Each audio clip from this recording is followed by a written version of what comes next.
సోమాజిగూడలోని యశోద హాస్పిటల్లో advance technology కలిగిన ఊపిరితిత్తుల మార్పిడి పరికరాలతో వైద్య సదుపాయాలు ఉన్నాయని డాక్టర్ విశ్వేశ్వర్ అన్నారు. నేడు హన్మకొండలోని యశోద హాస్పిటల్లో ఏర్పాటు చేసిన మీడియా సమావేశంలో డాక్టర్ విశ్వేశ్వర్ మాట్లాడుతూ, ఊపిరితిత్తులు చెడిపోయిన క్లిష్టమైన పరిస్థితుల్లో ఉన్న రోగులకు కూడా అత్యాధునిక వైద్య సదుపాయాలతో నయం చేసేలాంటి టెక్నాలజీ పరికరాలు యశోద హాస్పిటల్లో ఉన్నాయని, ఇలాంటి టెక్నాలజీని ఊపిరితిత్తులు ఖరాబైన పేషెంట్లు వాడుకోవాలని ఈ సందర్భంగా వారు తెలిపారు. తర్వాత ఆ పేషెంట్ మన దగ్గర ఆల్మోస్ట్ నెల తర్వాత వచ్చారు. ఆ పాయిజన్ తీసుకుంటే నెల తర్వాత వచ్చారు. వచ్చిన తర్వాత లంగ్స్ చాలా ఖరాబ్ అయింది.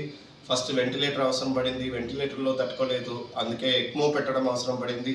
ఎక్మో పెట్టిన తర్వాత కూడా ఫైనల్గా మన వరల్డ్స్ యంగెస్ట్ పారాక్వెట్ లంగ్ ట్రాన్స్ప్లాంటేషన్ చేశానండి. ఆ చేసిన తర్వాత ఇప్పుడు చాలా బాగున్నారు. ఇది ఒక్క ఎగ్జాంపుల్. అట్లా చాలా పేషెంట్స్ ఉన్నారు. పారాక్వెట్ తాగిన తర్వాత కూడా లంగ్ ట్రాన్స్ప్లాంటేషన్ చేసే ఇప్పుడు మంచిగా ఉన్నారు.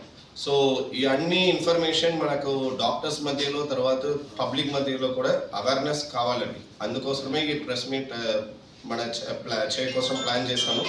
సో ఎందుకంటే ఈ ఎట్లా మనకు ఇంటర్వెన్షనల్ కార్డియాలజీ ఉంది, ఇంటర్వెన్షనల్ గ్యాస్ట్రోఎంట్రాలజీ ఉంది, అట్లా ఇప్పుడు పల్మనాలజీలో కూడా చాలా అడ్వాన్స్డ్ ఫెసిలిటీస్ ఉంది. వరల్డ్లో ఏదైనా ఫెసిలిటీ అవైలబుల్ ఉంది. అది అన్నీ ఇప్పుడు మన యశోద సోమాజిగూడలో రొటీన్గా జరుగుతుంది. అట్లా కాదు అది ఏదైనా రేర్ ప్రొసీజర్, అట్లా కాదు, ఇప్పుడు రొటీన్గా జరుగుతుంది.